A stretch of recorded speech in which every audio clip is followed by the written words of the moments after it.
Well, I'd be driving on the way to school, and I'd be texting, and I'd hit the rumble strips over here. So I'd straighten back up, and then I'd start texting again. And my daughters would start screaming at me, "Mommy, you're gonna kill us!" And I'd look up, and I was fixing to go off the road on the other side. Well, my daughter Alex would ride with us sometimes, and Alex had her license to drive, but you know, sometimes she'd run out of money for gas. So she'd be riding with me, and she'd say, "Mama, how come you tell me that I can't text and drive, but it's okay for you to?" I said, "Well, Alex, that's easy. When you get to be an adult, you can make those choices. If you choose to text and drive, you're putting your life in danger." A little after 9:30, the aide from the college class came to find me. She said Alex hadn't made it to school. So I started trying to call Alex. I'm thinking, that girl overslept. She is so grounded. But when I couldn't get her to respond to my calls, I finally left school to go find her.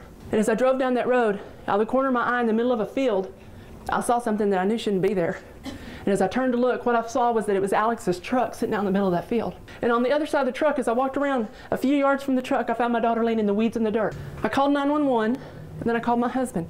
He was an hour away on business. I let him know I found her. He arrived at the scene just before the helicopter landed to airlift her to the trauma unit in Lubbock.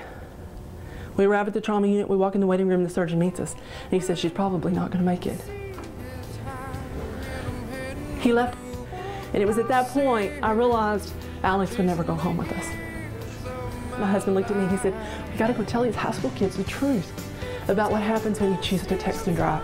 Educate teenagers and adults alike, so we just want to warn them about the dangers of texting and driving so that their family don't have to go through what we do. Because like I say in our presentations, that you put a lot of things into play when you pick up a cell phone. It's not just, you know, talk to you later or where you If you continue to text and drive, and when you have a wreck, and if you die more than anybody else, your siblings will be affected the most by your death. And your younger siblings, even more than them. Because of the fact that they look up to you so much.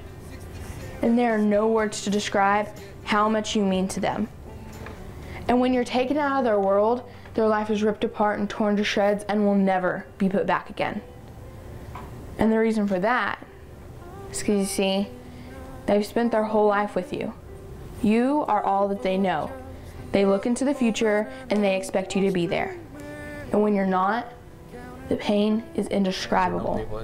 It's not going to happen to me, you know. Go to distraction.gov and show them some of those videos on the faces of distraction. Just show them videos and say, look, this is what happens every day to families and people across America.